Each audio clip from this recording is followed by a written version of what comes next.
자, 오늘은 우리가 고린도전서 14장입니다. 16번째 시간이죠.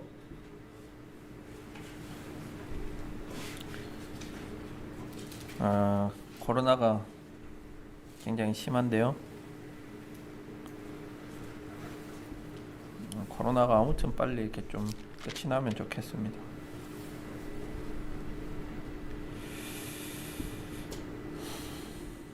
자, 14장 1절부터 40절까지 이 내용입니다. 14장의 내용을 하나의 주제로 잡자면 방언보다는 예언이다. 자, 바울은 이제 12장에서부터 시작된 이 예배 가운데의 무질서의 문제를 결론 내리고 있습니다. 그건 뭐냐면 교회의 덕과 질서를 세우기 위해서 방언보다는 예언을 추구하라는 것입니다. 여기서 우리가 한 가지 분명히 해야 할 점은 뭐냐면 이 상황을 넘어서 방언과 예언 두 개 딱 놓고 예언이 더 낫다, 이런 관점이 결코 아닙니다. 이 상황을 알아야 돼요. 무슨 상황이냐면 이 12, 13, 14장에서 나오는 이 은사 문제는 예배 가운데 사용되는 은사 문제를 이야기하고 있는 거예요. 그러니까 일반 생활 중에서 혼자 개인이 집에서 기도하는데 예언을 하는 게 더 낫다, 이런 차원이 결코 아닙니다. 예배 중에 사용되는 은사에서는 방언이 예언보다 못하다. 왜? 공동체적 관점에서 볼 때, 예배의 관점에서 볼 때 방언은 자기도 못 알아듣고 아무도 못 알아듣는 건데, 예언은 다 알아듣는, 다 이해할 수 있는 이제 그런 은사니까 이 예배 가운데에서는 방언보다 예언이 낫다. 이렇게 예배 가운데라는 우리가 어떤 특정한 이 상황을 염두에 두고 이걸 이야기해야지, 이걸 떠나서 예언이 방언보다 낫다, 이런 거는 없죠. 모든 은사에는 우위가 없다라고 제가 말씀을 드렸습니다. 그렇기 때문에 바울은 이 14장에서 방언도 권장해요. 방언, 나도 방언 잘한다, 너희들보다 방언 나 더 잘해, 이렇게 이야기하지만 공동체의 덕을 세우는 관점, 그리고 예배의 질서를 세우는 관점에서 예언이 방언보다 낫다라고 이야기합니다. 이렇게 바울이 방언보다 예언이 낫다라고 왜 이야기할까요? 왜?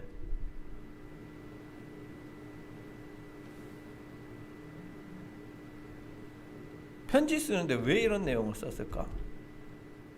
그건 당연히 여러분 반대로 생각하면 돼요. 다 반대로. 뭐냐면 지금 고린도 교회에는 방언을 앞에서 나왔지만 천사의 말로 이해하는 거예요. 천사의 언어로 이해를 해서 은사 중에 제일 좋은 은사는 방언이다. 왜? 이건 막 드러나잖아요. 사람들 앞에서 막 황홀경 중에 방언 해버리면 마치 무슨 대단한 능력이 있는 것처럼 보이고, 대단한 이렇게 하나님의 권능이 임한 것처럼 보이기 때문에 방언을 가장 높은 곳으로 생각했어요. 그래서 예배 중에 이렇게 잘 들고 있는데 갑자기 방언이 터졌어요. 그럼 막 방언하는 거예요. 그러면 예배가 어떻게 됐어요, 여러분? 찬송 부르다가 갑자기 막 뒤에서 방언하고, 그럼 예배가 굉장히 무질서해지고 혼돈해지는 것이죠. 그렇기 때문에 방언 좋다. 그런데 예배 가운데 그렇게 무질서하게 되는 방언, 또 방언하는 거 좋은데 방언하면 아무도 못 알아들어. 그 방언이 예배 가운데, 공동체 가운데 무슨 의미가 있느냐라고 바울은 이야기를 하는 거죠. 그래서 바울은 이 예언이 예배 중에는 방언보다 낫다라고 이야기를 하는 겁니다. 자, 구체적으로 한번 봅시다. 오늘은 우리가 이 14장이 40절까지 있어서 굉장히 깁니다. 그래서 전반부 1절부터 19절까지를 살펴보고 다음 주에 20절부터 나머지를 한번 보도록 하겠습니다. 먼저 첫 번째, 방언보다 예언을 우선함. 1절부터 19절까지입니다. 여기서 바울이 왜 예언을 방언보다 우선해야 하는지 그 이유가 기록됩니다. 자, 1절부터 자세히 봅시다. 사랑을 추구하며 신령한 것들을 사모하되 특별히 예언을 하려고 하라. 다시 사랑이 나와요. 사랑은 모든 은사의 기본이죠. 기초예요. 그리고 사모하되 라는 말은 정확한 의미로 번역하면 열망하라요. 열망하라. 뭐를 열망하라? 예언을 열망하라라고 하는 것으로 봐서는, 여러분, 일반적으로 오늘날에는 이 설교자만, 목회자만 설교를 해요. 그렇죠? 예언을 해요. 하지만 이 초대교회 당시에는 이 설교자, 바울과 같은 리더들만 하는 게 아니라 직분을 가리지 않고 예배 가운데 아마 성령님이 주시는 그 영감대로 이런 예언, 설교를 아마 했었던 것 같아요. 그리고 또한 이 은사를 열망하라, 사모하라라고 표현하고 있어요. 우리가 앞에서 봤지만 카리스마타 은사잖아요. 이 은사는 하나님이 주신 선물이에요. 그렇죠? 선물. 내 마음대로 받고 안 받고 할 수가 없어요. 하지만 우리가 그것을 갈망하고 이렇게 가질 수 있기를 소망하는 것은 할 수 있다. 여러분, 이거는 일종의 기도와 같다라고 보시면 돼요. 기도와 같다. 이게 무슨 말이냐면, 여러분, 기도의 본질적인 의미가 뭡니까? 기도는 내가 하고 싶은 거 하나님 들어주세요 하는 게 기도예요. 이건 본질적인 기도의 의미가 아니죠. 기도의 본질적 의미는 예수님께서 기도하신 것처럼 아버지의 뜻이 이 땅 가운데서 이루어지기 원합니다. 아버지의 뜻이 내게 이루어지기 원합니다 라고 하는 것이 기도의 본질적인 모습이죠. 그런데 그게 전부가 아니죠. 예수님도 앞에서 하나님 원하거든 이 잔이 내게서 지나가기 원합니다. 내 간구를 하나님께 아뢰요. 그렇지만 하나님의 뜻이 이루어지기를 원합니다 라고 기도하는 게 기도의 본질이에요. 이게 가장 본질이에요. 은사도 마찬가지예요. 은사도 성령님께서 선물로 우리에게 주세요. 그렇다고 해서 우리가 전적으로 아무것도 안 하고 성령 하나님이 뭐 주시면 하고 안 하면 뭐 안 하지, 이게 아니라는 거예요. 우리가 성령 하나님께 하나님 예언하기를 원합니다. 방언하기를 원합니다. 우리가 간구하고 열망할 수 있다는 거예요. 그렇지만 주시는 건 주시는 분 마음. 기도도 마찬가지예요. 우리가 하나님 우리의 소원에 이렇습니다. 우리가 간구가 이렇습니다. 이렇게 해주시기 원합니다. 하지만 그 기도를 들어주시는 건 들어주시는 분 마음. 이게 기도와 은사의 본질이에요. 자, 2절 넘어가 봅시다. 2절과 4절에서 방언과 그렇다면 예언에는 어떤 차이점이 있느냐. 자, 방언은 누구에게 말해요? 하나님께 말해요. 방언을 말하는 자는 사람에게 말하지 아니하고 하나님께요. 그렇죠? 방언은 하나님께요. 그럼 예언은 누구에게요? 예언은 사람. 여기서 사람이라는 건 교회를 가리키죠. 교회 공동체에게 말해요. 방언은 사람이 알아듣지도 못하고 이해하지도 못해요.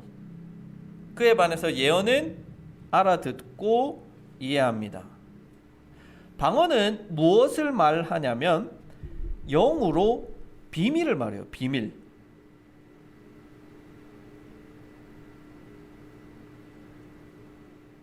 그에 반해서 예언이라는 것은 덕을 세우고 권면하고 위로한대요.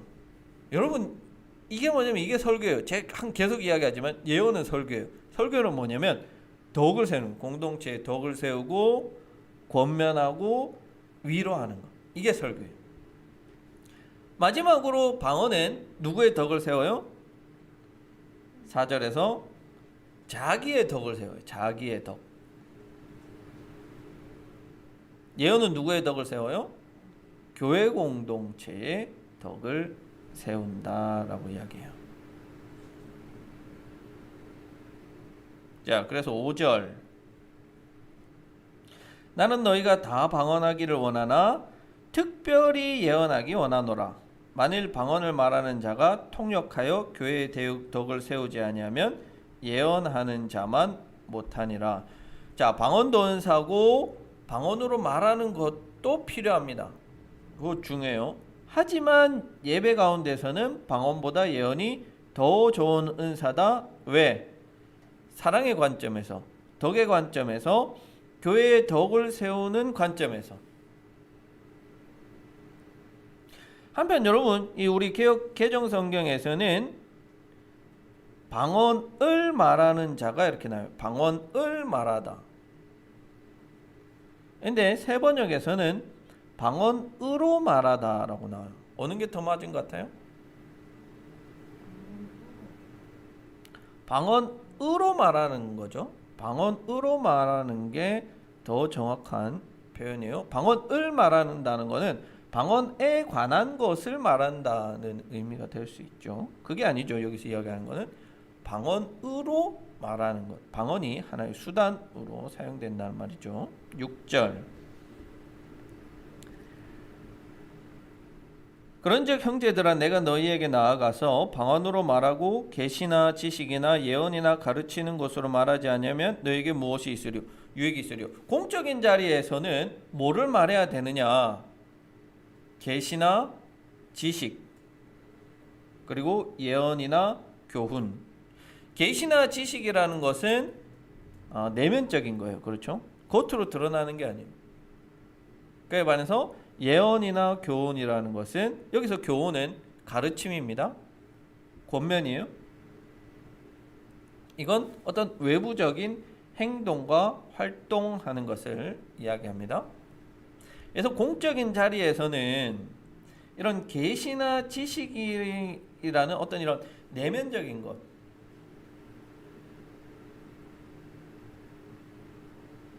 또 어떤 그리고 예언이나 가르치는 것이라고 하는 이 외향적인 것, 이 네 가지의 관점에서 공적인 자리에서 말을 해야지 어떤 비밀, 방언 이런 걸로 해서는 공동체에 유익이 없다는 거죠. 7절. 혹 필이나 검은고와 같이 생명 없는 것이 소리를 낼 때에 그 음의 분별을 나타내지 아니하면 필이 부는 것인지 검은고 타는 것인지 어찌 알게 되려. 이해가 되세요, 여러분? 이해가 돼요? 굉장히 그 성령님이 주시는 그 지식과 지혜의 은사가 있는 것 같아요. 저는 이 7절이 이해가 안 되더라고요. 이게 도대체 뭔 말이냐? 뭘 이야기하고자 하는 거냐? 자, 방언도 일종의 생명 없는 소리와 같다는 거예요. 왜냐하면 그 소리 자체로는 의미가 없어요. 이해되시죠? 여러분 피리가 그냥 도만 계속 낸대요. 이게 의미가 있어요? 이거는 음으로서 의미가 음악이 아니야. 그렇죠? 의미가 없어요. 그 소리 자체로는 의미가 없어요. 소리라는 거는 그걸 알아들을 수 있어야, 알아들을 수 있는 어떤 단어, 말이 돼야지 이게 생명이 있는 소리가 되는 거예요. 제가 여러분에게 이렇게 풀어서 설명하면 여러분이 알아들으면 생명이 있는 소리예요. 그렇죠? 근데 자주 경험하지만 제가 이렇게 열심히 설명하지만 여러분들이 못 알아들어요. 뭔 말이야? 그건 죽은 소리나 마찬가지인 거예요. 그래서 중요한 거는 의미 전달. 그래서 바울이 이야기하는 게 뭐냐면 하다못해 악기가 그것이 생명 없는 소리인데 이게 생명 있는 소리가 되려면 음의 분별이라도 있어야 된다는 거예요. 노래라도 돼야 된다는 거예요. 이해되시죠? 마찬가지로 방언도 그것 자체로는 생명 없는, 음률이 없는 소리와 같은 거예요. 그래서 이 방언이 통역이 될 때, 통변의 은사를 가진 사람이 이걸 통역해 줄 때에 의미 전달이 되고 살아있는 소리, 생명 있는 소리가 된다는 말입니다. 우리 박 권사님 그렇게 이해하신 거 맞죠? 예. 예. 감사합니다. 자, 8절. 만일 나팔이 분명하지 못한 소리를 내면 누가 전투를 준비하려. 자, 피디와 고문고는 제사 드릴 때, 그러니까 이방 그 종교가 제사 드릴 때 사용하는 악기고, 나팔은 군사용 악기입니다. 그래서 이 나팔을 전투의 준비, 시작, 끝을 알리는데 사용합니다. 그래서 여러분 민수기 10장에 보면 이스라엘 백성이 모여라 하면은 나팔 한 번 불고, 앞으로 전진해라 하면 두 번 불고, 멈춰라 하면 또 불고, 이렇게 나팔은 이 전쟁을 할 때, 또 사사기 3장 27절에서 나팔을 불면서 우 이렇게 몰려가는 장면이 나와요. 이렇게 나팔이라는 것은 전쟁을 할 때 사용되는 것인데, 그것이 분명한 소리 한번 뿌 내면 간다, 의미 전달이 돼야 되는데 뿌뿌뿌뿌 막 이렇게 불어서 이게 뭐 가라는 건지 서라는 건지 이 의미 전달이 안 되면 그 자체 의미가 없다는 거죠. 9절. 이와 같이 너희도 혀로서 알아듣기 쉬운 말을 하지 아니하면 그 말하는 것을 어찌할리요? 이는 허공에다 말하는 것이라. 못 알아듣는 말은 허공에다 하는 말이죠. 소기의 경읽기. 고린도전서 9장 26절에 나오는 마치 권투 선수가 향방 없는 것 같이, 허공을 치는 것 같이 하는 것과 같은, 또 마치 미친 사람이 혼잣말을 이렇게 중얼중얼 하는 거죠. 의미가 없는 말. 10절과 11절 봅시다. 이같이 세상에 소리의 종류가 많으나 뜻없는 소리는 없나니. 자, 여러분 여기서 이 소리라고 표현되어 있지만 보다 정확한 의미로 이해하기 위해서는 소리 대신에 말로 번역이 되어야 돼요. 말, 언어. 그러니까 이같이 세상에는 말의 종류가 많은데, 언어가 많은데 뜻없는 언어는 없어요. 뜻이 없는 말은 없어요. 모든 단어는 뜻을 가진다는 거예요. 하지만 못 알아듣는 단어는 뭐와 같아요? 외국어와 같다는 거예요. 외국어. 한국말을 하지만 못 알아들으면 뭐 아랍어를 하는 거와 진배 다를 바가 없다는 거예요. 여기서 11절에서 외국인이라고 표현되어 있지만 정확한 의미는 야만인입니다. 야만인. 이 당시 로마 세계에서 야만인이라는 것은 헬라어, 그러니까 로마의 공용 언어인 헬라어를 모르는 이들, 안 쓰는 이들을 가리키는 단어가 야만인이에요.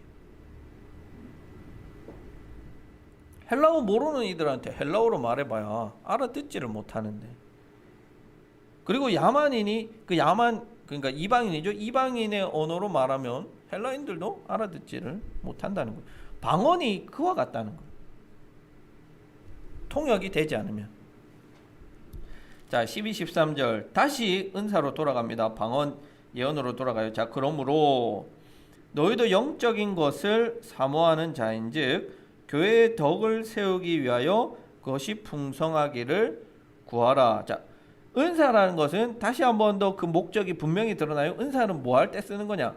교회의 덕을 세우기 위해서 사용하는 거다.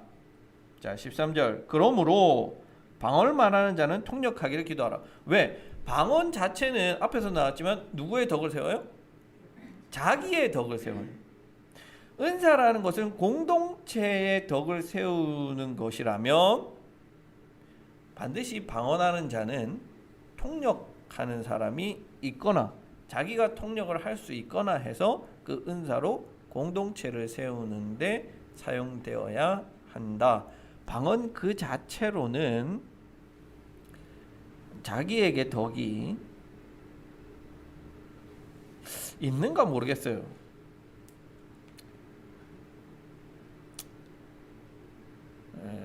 여기서 사실 근데 이제 전체적인 의미 뒤에 가면 나오지만 사실 그것도 의미가 없다라고 말해요. 영으로 말하고 마음으로 깨닫지 못한다고요. 방언을. 그러니까 방언은 영적으로 말하는 거는 맞죠. 근데 마음으로 깨닫지 못하는 이성적으로 내가 방언하지만 나도 무슨 말인지 몰라. 이게 유익이 있냐? 그 자기에게 그것도 덕이 되냐라고 이야기하는 거. 물론 하나님과 어떤 교제한다는 뭐 관점에서는 모르겠습니다. 유익이 뭐 제가 안 해봐가지고 잘 모르겠습니다. 방언하시는 분들이 유익이 있다 없다 한번 알려주시면 좋겠네요. 안 주시는 거 어떡합니까? 안 주는데 뭐 달라케. 14절. 내가 만일 방언으로 기도하면 나의 영이 기도하거니와 나의 마음은 열매를 맺지 못한다. 나오죠? 방언으로 기도하는 건 뭐냐면 나의 영이 기도한다는 거예요. 중요한 건 여러분, 성령이 기도하는 게 아니라 나의 영이 기도한다는 거예요. 내가 하는 거예요. 내가 하는 거. 그런데 내가 하는 것임에도 불구하고 나의 마음인 나의 자아는 그 방언 기도에 대한 열매가 없다는 거예요. 즉 기도에 대한 응답이나 이해와 깨달음이 없다는 거예요. 그래서 사실 내가 기도하지만 내가 뭐를 기도하는지 모르는 거예요. 그래서 이 방언이라는 것은 물론 성령님의 은사로서 좋은 것이기는 해요. 그런데 이게 베스트는 아닌 거예요. 이해되시죠? 이거 뭐 방언 쓸모없어 이런 말은 아닙니다. 방언도 좋은 것이에요. 은사예요. 하지만 최고의 은사는 아니에요. 베스트는 아니에요. 15절. 그러면 어떻게 할까? 자, 그러면 어떻게 하면 좋겠습니까? 내가 영으로 기도하고 또 마음으로 기도하며 내가 영으로 찬송하고 마음으로 찬송하리라. 자, 이게 베스트라는 거예요. 베스트는 뭐냐면 내가 영으로도 기도하고 그걸 무슨 의미인지 알아서 내가 마음으로도 기도하는 거. 찬송할 때도 마찬가지라는 거예요. 찬송할 때도 영으로 찬송하고 마음으로 찬송하고. 우리가 한 가지 힌트가 될 수 있는 것은 아마 예수님께서 말씀하신 예배할 때 영과 진리로 예배해라. 영으로 예배하는 것. 진리라는 것은 예수 그리스도를 가리키기도 하고 말씀을 가리키기도 하는 것인데 이제 그것에 따라서 어떤 영과 이해되는 것 혹은 이성적인 것 이런 것들로 예배하고 기도하고 찬송하는 것이 베스트다라고 말하고 있는 것 같아요. 이런 관점에서 제가 우리 예배 가운데서도 하고 있지만 우리가 이렇게 특히 좀 주의해야 할 것, 우리가 이렇게 좀 뭐랄까요? 잘해야 되는 것 중에 하나가 뭐냐면 통성기도예요. 통성기도. 이 통성기도라는 것은 우리나라만이 하는 굉장히 이 특수한 기도 방법으로 우리가 이렇게 좀 소리를 지르면서 하는 이 통성기도를 많이 합니다. 우리도 결단의 기도할 때는 이 소리를 내서 하는 이 통성기도를 합니다. 이것 자체도 물론 안 좋은 건 아닙니다. 이것도 좋은 겁니다. 하지만 이것도 베스트가 되지 않을 가능성이 큽니다. 왜냐하면 제가 이렇게 통성기도하는 분들의 기도나 여러 가지 제가 기도할 때도 그렇고요. 자세히 들어보면 뭐라고 말은 하고 기도는 하는데 그게 크게 의미가 없는 중언부언하는 경우가 굉장히 많다. 특히 찬양 집회 때 보면 특히 막 이렇게 통성으로 기도할 때 심지어는 찬양 인도자가 자기가 무슨 말 하는지도 모르고 막 이렇게 하는 분들이 있더라고요. 그저 이렇게 막 분위기에 휩쓸려 가지고 막 아무 말이나 내뱉는 거예요. 안타깝게도 이거는 제가 볼 때는 어떤 영으로 하는 기도도 아니고 마음으로 하는 기도도 아닌 사실 아주 잘못된 기도다. 우리도 설교 마치고 결단의 기도 하는데요, 통성을 하는데, 근데 여러분 이렇게 소리만 지른다고 통성이 아니라 정확히 내가 어떤 기도를 하고 있는지 이해하고 결단하는 의미로 우리가 해야 합니다. 찬송도 마찬가지예요. 찬송도 우리가 그 가사를 충분히 이해하고 그 가사에 내 신앙 고백을 담아서 할 때 영으로 하고 마음으로 하는 건데, 어떤 때 보면 요즘에는 너무 이 악기의 소리가 풍성해가지고 그저만 이렇게 분위기에 휩쓸려가지고 열광적으로 하는 그런 찬양이 너무 많아요. 물론 그러면 하나님이 그 찬양을 안 받으시냐? 받으시기는 하겠죠만은 좋은 것이기는 합니다만 베스트는 아니라는 거. 그렇죠? 우리가 하나님께 영광을 올려드릴 때, 경배할 때는 베스트, 최고의 것을 올려드리기 위한 노력이 필요해요. 그렇다면 우리의 기도, 예배, 찬송 어떻게 해야 될지 우리가 한번 이 본문들을 가지고 스스로의 기도와 찬양과 예배를 한번 이렇게 점검해 볼 수 있으면 좋겠습니다. 16, 17절. 자, 그렇지 아니하면 내가 영으로 축복할 때에 알지 못하는 처지에 있는 자가 내가 무슨 말을 하는지 알지 못하고 내 감사에 어찌 아멘하리요. 이 딱 그 상황이 왔네요. 읽기는 하지만 들리긴 하지만 이게 도무지 뭔 말인지 모르겠는. 자, 봅시다. 자, 영으로 축복할 때라는 것은 방언의 다른 표현인 거예요. 방언으로 타인을 축복해요.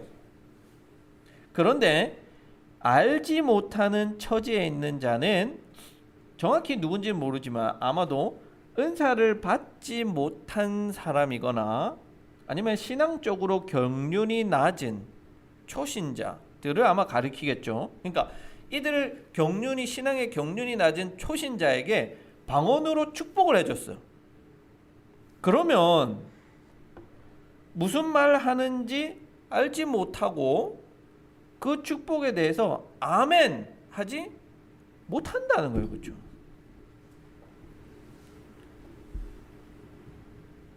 아멘도 마찬가지예요, 여러분. 아멘. 우리나라 성도들은 이 아멘을 너무 막 습관적으로 남발하도록 세뇌당했어. 믿으면 아멘 하십시다. 안 믿는데 그냥 아멘, 생각 없이 그냥 아멘 해요. 진짜로 내가 믿고 영으로 믿고 마음으로 감동이 돼서 아멘 해야 되는데 아멘 합시다 하면 아멘 해요. 습관적으로 아멘 합니다. 그래서 어떤 때는 제가 이런 것도 본 적이 있어요. 예수님이 사탄을 이겼습니다. 아멘 아니에요? 아멘 안 하시네. 습관적으로 예수님이 사탄을 이겼습니다 이렇게 말하면, 이제 설교자가 말하면 아멘 해야 되는데 설교자가 말을 잘못했어요. 사탄이 예수님을 이겼습니다. 아멘 해버리는 거예요. 왜? 습관적으로 그냥 다 아멘 하는 거예요. 말 끝날 때마다 아멘 아멘. 아멘도 마찬가지예요. 우리가 마음으로 깨닫고 영적인 감동이 있을 때 우리가 아멘으로 화답하는 거지, 감사로 축복해도 못 알아들으면 의미 없는 거예요. 덕이 안 되는 거예요. 18절. 내가 너희 모든 사람보다 방언을 더 말함으로 하나님께 감사하노라. 갑자기 바울이 자신도 방언 잘한대요. 네. 그렇게 이야기하는 이유는 당연히 지금 바울이 계속 이 방언을 비판적으로 이야기하자는 거죠. 방언 교회 덕이 안 돼. 방언 무슨 말인지도 몰라. 이렇게 비판적인 바울을 놓고 고린도 교인들 가운데 일부가 저거는 방언도 할 줄 모르면서 저런다, 할 줄 모르니까 저런다, 이런 아마 비판적인 이야기가 나왔을 거예요. 바울이 방언도 못하면서 방언보다 예언을 높이 샀다면 충분히 사람들이 바울을 향해서 비난의 손가락질을 했을 가능성이 있겠죠. 그렇죠? 지나 잘하지 이렇게 되잖아요. 우리나라 성도님들 잘하잖아요. 설교 잘하세요. 지나 잘하지 이렇게. 하지만 바울이 그걸 원천적으로 차단하는 거예요. 나도 방언할 줄 알아. 너들보다 내가 방언 더 잘해. 그렇게 이야기하면서 어떤 이 바울 자신이 하는 이런 비판적인 태도가 단순한 비난이 아닌 어떤 이런 좀 비판적인 태도를 가지고 있다는 것을 보여주는 거죠. 19절. 그러나 교회에서 내가 남을 가르치기 위하여 깨달은 마음으로 5마디 말을 하는 것이 1만 마디 방언으로 말하는 것보다 낫다. 따라서 예배 가운데나 남을 가르칠 때에는 방언으로 10,000마디의 말 10시간 동안 설교하는 것보다 깨달은 마음이나 그러니까 하나님 주신 감동으로 깨달은 바죠. 그것이나 예언으로 하는 것이 훨씬 덕이 된다는 거죠. 한 번 더 강조를 합니다. 즉 이 모든 논리는 예배 중에 공적인 자리에서 방언 자체는 사적인 기도의 자리에서는 충분히 가치가 있어요. 하지만 공적인 예배의 자리에서는 다 알아들을 수 있는 말로 하는 게 중요하다는 거예요.